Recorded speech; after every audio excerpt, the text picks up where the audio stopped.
এই মুহূর্তে বসে আছি শিয়ালদা টু বনগাঁ সেই লোকাল ট্রেনে, এবং আমার সামনে বসে আছেন দুজন ব্যক্তি, যাদের দেখছেন তাদের একমাত্র সন্তান, তাই তো?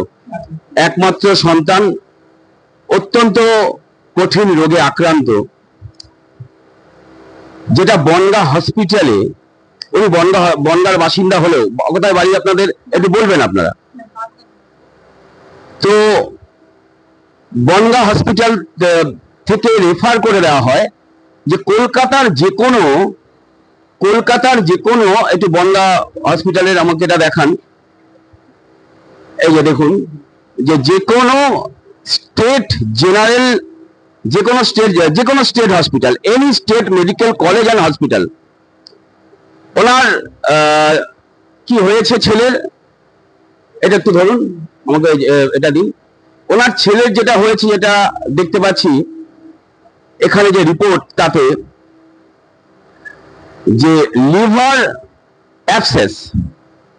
এখন এই রোগে ওনাদের কি অভিজ্ঞতা হলো আপনাদেরকে পরিষ্কার জানাবো। দর্শক বন্ধু, এই মুহূর্তে আমি বনগাঁ লোকাল ট্রেনে বসে আছি, এবং আমার উল্টো দিকে বসে আছেন দুজন সরকারি হসপিটাল থেকে সম্পূর্ণভাবে যে সহযোগিতাটা পাওয়ার দরকার, সেই সহযোগিতাটা কিন্তু পাননি। 15 দিন আগে ভর্তি করেছিলেন এসএসকেএমে, একেবারে মানে ওনার একমাত্র পুত্র, একমাত্র সন্তান অত্যন্ত ভয়ঙ্কর অবস্থাতে এসএসকেএমে তাকে অনেক ছোটাছুটি করে চ্যানেল বা সোর্স বার করে ভর্তি করতে হয়। কিন্তু পশ্চিমবঙ্গের মানুষের দুর্দশা বা বেহাল অবস্থার কি সমাপ্তি ঘটবে না? বাংলার পরিবর্তন হয়েছে, নতুন সরকার এসেছে।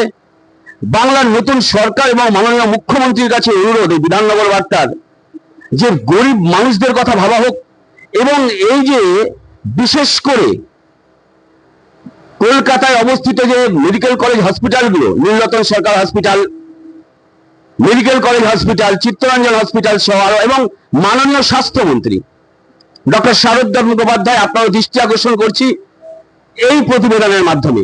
সরাসরি বলবো, যারা সাফার করেছেন তাদের কাছে যাব, কি বলছেন ওনাদের অভিজ্ঞতা শোনাবো আপনাদেরকে। আচ্ছা, প্রথমে বলুন, আমি আগে যাই মায়ের কাছে, যে আপনার ছেলে ভর্তি করতে নিয়ে গেছিলেন, কোথায় নিয়ে গেছিলেন ভর্তি করতে? প্রথমে তো জ্বর এসেছিল, জ্বরের জন্য বাগদা হসপিটালে 8 দিন ভর্তি ছিল।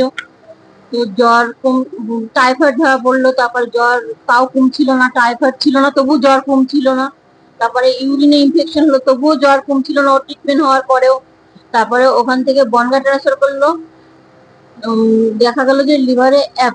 তারপরে বনগাঁ থেকে মেডিকেল কলেজে বললো যে নীলরতনে নিয়ে যান। নীলরতনে নিয়ে যাওয়ার পরে সারা রাতে দৌড়াদৌড়ি করেও ভর্তি আপনি একটু দেখান এটা এভাবে, হ্যাঁ এটা এদিকে দেখান। আচ্ছা, এবার আপনি বনগাঁ হসপিটাল আপনাদেরকে রেফার করেছিল কোন হসপিটালে? বলেছিল এনআরএস এই নিয়ে যেতে বলেছিল। তো এনআরএস এই নিয়ে, নীলরতনে ছাড়া এই পরিষেবাটা আপনি পাবেন না, যে কারণে আমি লিখে দিচ্ছি, কিন্তু আপনি এনআরএস এই নিয়ে যাবেন। এবার এনআরএস এ নিয়ে গেলাম আমরা, তখন রাত্রি 1:30 থেকে 2 বাজে। ওখানে যাওয়ার পরে আমরা এমার্জেন্সিতে নিয়ে গেলাম, এমার্জেন্সিতে দেখে জুনিয়র ডাক্তাররা বললো আপনি একটু বসুন। সিনিয়র ডাক্তারবাবু আসলেন, এসে দেখে বলছেন এটা মামুলি ব্যাপার, আমি কিছু ওষুধপত্র লিখে দিচ্ছি। উনি কি করে বুঝলেন মামুলি ব্যাপার? উনি কি কোনো ডায়াগনোসিস বা টেস্ট করেছিলেন? উনি নাকি সার্জন ডাক্তার ছিলেন। উনি কোনো টেস্ট করেননি, উনি হাত দিয়েই দেখলেন। আর আমাদের হাতে যে রিপোর্ট গুলো ছিল, আমরা বনগাঁ থেকে রিপোর্ট গুলো করে নিয়েছিলাম, সেই রিপোর্ট গুলো দেখলেন। দেখেই উনি বললেন যে এটা মামুলি ব্যাপার আছে, আগামী বৃহস্পতিবার অথবা সোমবার আউটডোরে টিকিট কেটে আপনারা দেখাবেন। আপনার ছেলের এই ক্রিটিক্যাল কন্ডিশন, তাকে আউটডোরে পাঠালো, আপনি বলেননি যে আমার ছেলের এই ক্রিটিক্যাল অবস্থা, আপনার এখানে ভর্তি দিন, সেটা বলেননি? দেখুন, আমরা তো অতটা বুঝি না, তবু আমরা অনেকটাই অনুরোধ করলাম যে স্যার আমরা খুব হতভাগ্য, আমরা এই দুটো মানুষ ছাড়া আমাদের মাথার উপরে আপাতত। এরপরে কি করলেন? এরপরে কোথায় ভর্তি করলেন? এরপরে আমরা ওই রাত্রিটা এই হসপিটাল দৌড়াদৌড়ি করে লাস্টে যখন ক্লান্ত হয়ে আমরা চূড়ান্ত ভোগান্তির শিকার হলেন, তাই তো? আমরা সরকারি হসপিটালে গরিব মানুষ, বাংলার গরিব মানুষ পরিবর্তন করেছে মানুষ। নতুন সরকার যদি তাকে এখনো সময় দিতে হবে, কিন্তু এখনো সেই পুরনো সেই তৃণমূল সরকারের আমলের সেই যে ঘুঘুর বাসা তা এখনো ভেঙে ওঠেনি। না, এখনো সেটা ভেঙে ওঠেনি, কারণ আমাদের সার্জন ডাক্তার দেখেই বললেন যে উনি একটু হাত দিলেন, দিয়ে বললো যে এটা মামুলি ব্যাপার, আপনি বৃহস্পতিবার অথবা সোমবারে আমি কিছু রিপোর্ট লিখে দিচ্ছি আর ওষুধ লিখে দিচ্ছি, এইগুলো খাওয়ান আর এই রিপোর্ট গুলো করে সোমবারে বা বৃহস্পতিবারে আসুন আউটডোরে, আপনার একটা মামুলি অপারেশন হবে, হয়ে আপনাকে ছেড়ে দেবে। কিন্তু আমি তো দেখছি আমাকে বনগাঁ থেকে যেভাবে বলে দিলেন, যে ডাক্তারের মারফত আমরা আল্ট্রাসাউন্ড করলাম, উনি আমাকে বললেন যে আপনি যত তাড়াতাড়ি সম্ভব অপারেশন করুন, না হলে কিন্তু আপনার ছেলের অবস্থা খুবই ক্রিটিক্যাল জায়গায় দাঁড়িয়ে আছে, 1 ঘন্টা পারলে 2 ঘন্টায় করবেন না। তাহলে আমরা বাবা মা খুব গরিব মানুষ, আমরা কিভাবে এই আপনার বাড়ি কোথায়? আপনি বনগাঁ কোথায় থাকেন? আমার বাড়ি হচ্ছে বাগদা থানার মধ্যে, কলমবাগান থেকে ভেতরে কনিয়ালা গ্রামের নাম। আচ্ছা, আপনার বাগদার বিধায়ক সোমা ঠাকুর, মাননীয় সোমা ঠাকুর। আচ্ছা, সোমা ঠাকুর। আপনি এরপরে কি করলেন? এনআরএসে যখন এই ক্রিটিক্যাল কন্ডিশন জন্য যখন ভর্তি নিল না, তারপর আপনি কোথায় গেলেন? আপনি পরের দিন সকালে কিছু মানুষকে ধরাচড়া করে ওরা বললো তুমি এসএসকেএমে চলে যাও, মানে আপনাকে চ্যানেল করে সোর্স তৈরি করে আপনাকে যেতে হয়েছে, যেটা দীর্ঘদিন ধরে এসএসকেএমে চলে আসছে ট্র্যাডিশন, যে চ্যানেল ছাড়া, সোর্স ছাড়া, দালাল ছাড়া, টাকা দিয়ে ছাড়া এসএসকেএমে ভর্তি হওয়া যায় না। আমরা ওইভাবে প্রথমে চ্যানেল করে করে এসএসকেএমে গেলাম, গিয়ে টিকিট কাটলাম, টিকিট কেটে ইয়েতে ডাক্তার দেখালাম, গ্যাস্ট্রোলজিতে ডাক্তার দেখালাম, দেখালে পরে উনি আমাকে স্যার দেখে বললেন যে তো খুবই ক্রিটিক্যাল, আপনি এত সময় কি করছিলেন, এত দিন কি করছিলেন? আমি বললাম যে স্যার আমরা খুবই গরিব মানুষ, আর আমাদের মাথার উপরে তেমন কোনো অভিভাবক নেই, তা আপনি যেভাবে হোক একটা কিছু ব্যবস্থা করে দিন। তারপরে উনি বললেন যে ঠিক আছে আমি একটু দাঁড়াও দেখছি। আচ্ছা, আপনার ছেলের কি হলো? এই লাস্ট একেবারে শেষে আমি জানতে চাইবো কি হয়েছে। আপনার স্ত্রী বলছেন কি হয়েছিল, কি বেরোলো, মানে এসএসকেএমে ভর্তির পরে সেখানে ডাক্তাররা লিভারে কি পেলো বা কি হলো? লিভারে পুজ হয়েছিল। লিভারে পুজ হয়েছিল, কতটা ক্রিটিক্যাল কন্ডিশন ভাবুন, লিভারে পুজ হয়েছে। সেই পরিস্থিতিতে ভর্তি নেয়নি এনআরএস, নীলরতন সরকার হসপিটাল। ব্যবস্থা উচিত এই এনআরএস এর। এই এনআরএস এর কোন ডাক্তার করেছে, কারা করেছে, বা এনআরএস এর যে ডাক্তাররা বা যারা আছেন এই ব্যাপারটা দেখা উচিত স্বাস্থ্য দপ্তরের।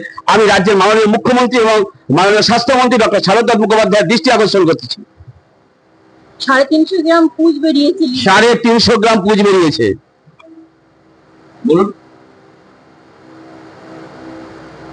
এখন মোটামুটি সুস্থ আছে, এখন ভালো আছে। হ্যাঁ, কিন্তু আমি বলবো আমাদের মতো গরিব মানুষের যাতে কোনো কলকাতার কোনো হসপিটালে গিয়ে রেফার কেস যেন ফেরত না যায়। খুবই আপনি রাজ্যের মাননীয় স্বাস্থ্যমন্ত্রী ডক্টর শারদা মুখোপাধ্যায়, উনি বিশিষ্ট চিকিৎসক এবং উনি অত্যন্ত একজন ভালো মানুষ, এবং রাজ্যের মাননীয় মুখ্যমন্ত্রী শুভেন্দু অধিকারী, সবে সরকার এসেছে, আমরা এই সরকারকে আমরা বাংলার জনগণ এনেছি।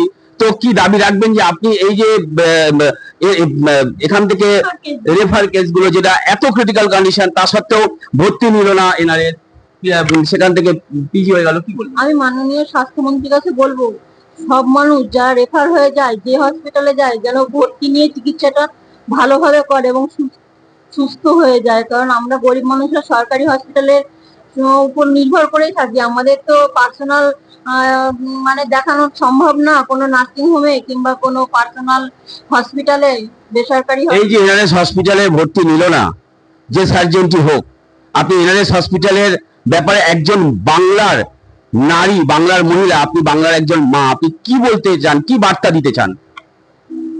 সব বাচ্চা এবং সব রোগীরাই যাতে ভালো হয়ে যায়, কলকাতায় গিয়ে যেন সুচিকিৎসা পায়, সেটাই মানে স্বাস্থ্যমন্ত্রীর কাছে আমি আশা করি। কলকাতায় গিয়ে যেন সুচিকিৎসা পায়, বহু দূর থেকে, গ্রাম থেকে, এই বর্ষার দিনে কাদা পেরিয়ে একটু বুকে আশা নিয়ে যে আমার সন্তানটা সুস্থ হয়ে যাবে, একমাত্র সন্তান, গেছে শহরের বড় নাম করা মেডিকেল কলেজ, সরকারি হাসপাতাল, এছাড়া তো সম্ভব নয়।